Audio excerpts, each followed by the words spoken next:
Is somebody spreading this in the ashram? Sadhguru will take care of you, don't worry, don't worry. You just sleep. If you make God work overtime, He will also take it out on you one day in such a way that you will regret everything. That goes for me also. Deal makers are different people, devotees are different people.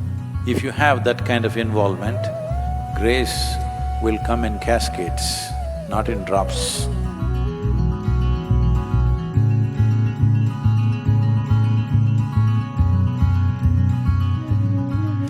Devotion does not mean Devi will do it, Sadhguru will do it. Who told you this rubbish? Is somebody spreading this in the ashram? Sadhguru will take care of you, don't worry, don't worry. You just sleep, Sadhguru will wake up and do your sadhana.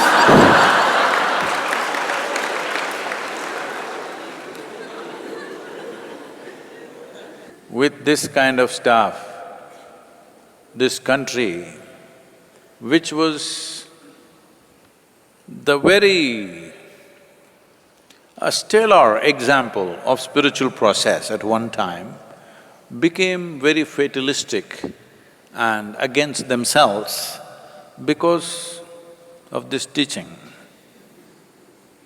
Don't worry, God will take care of you. Somebody came from Mauritius a few years ago, almost 27 years ago. So, these are Tamil people who went there 3 generations ago. This particular generation has never come to India. Now they're running some industry and they're doing very well to do and all that. Now they decided to come back to Tamil Nadu to experience their roots. Still they speak their own kind of Tamil. And they came and landed in Chennai. And from there, they went to a few temples and they're driving back to Coimbatore from Chennai. So they came here and naturally we were interested.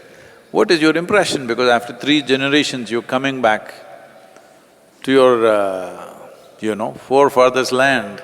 What does it feel like? One thing they said was, it looks like in India, God is working overtime. Why, what happened? They say, we're driving, children come and want to fall under the wheels of the car, but somehow they escape. Somebody else just walks in, wants to kill himself, but somehow he lives.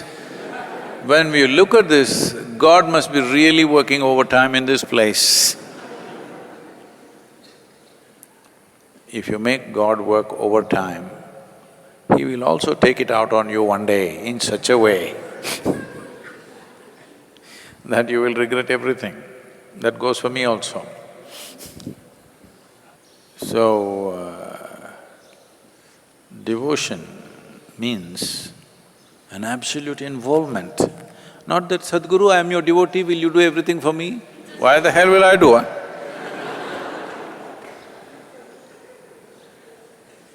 Devotion means absolute involvement from your side. Where there is no involvement, you will do something socially correct. Some of you don't even do that, but most people do something that they think is their courtesy or their duty to do something, just about that. But only when you have a very deep sense of love or devotion towards something, you will do everything that you can do. I'm saying, in every moment of your life, if you're not doing everything that you can do, what are you saving yourself for? You want to work from your grave? Hello? No, people these days working from their home, so I'm asking you. You want to work from your grave? Every moment of your life, is it not important? Everything that you can do, you're doing? So this profound involvement is called devotion. Devotion is not a deal. Sadhguru, I've been so devoted to you, you didn't do anything to me, I was not supposed to do anything to you. Deal makers are different people, devotees are different people. Nothing need to happen to me. I will throw myself into this. This is devotion.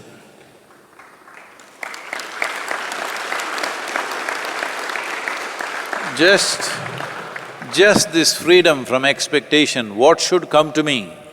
What will I get? If you just become free from that, your life is a blessed life, just know this. If you just become free from this one thing, what will I get? Your life is a very blessed life.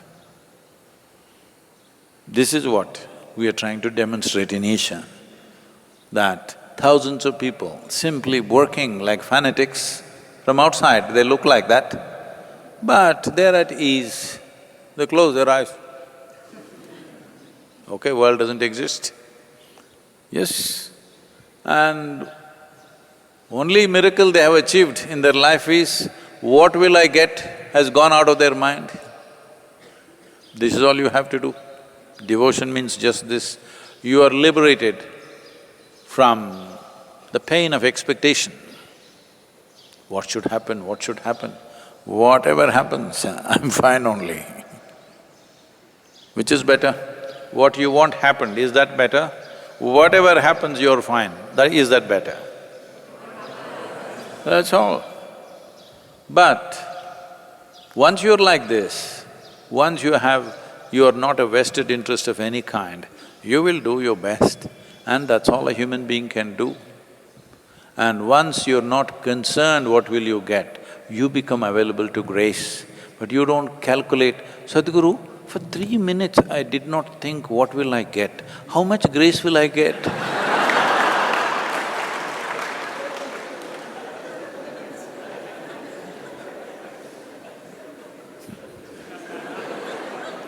Actually, for 3 minutes, I did not even think what will I get. I just did the work. How much grace will I get? You belong to the marketplace, you don't belong to this life. In this life, there is nothing to get.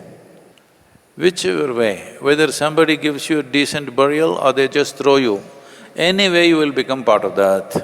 Hello? What's the problem? Somebody gave us a grand funeral, okay? Somebody just threw our body out there, what's the big deal? I'm asking. Whichever way, anyway you're part of this. If you show that involvement, that you are a part of everything that's here,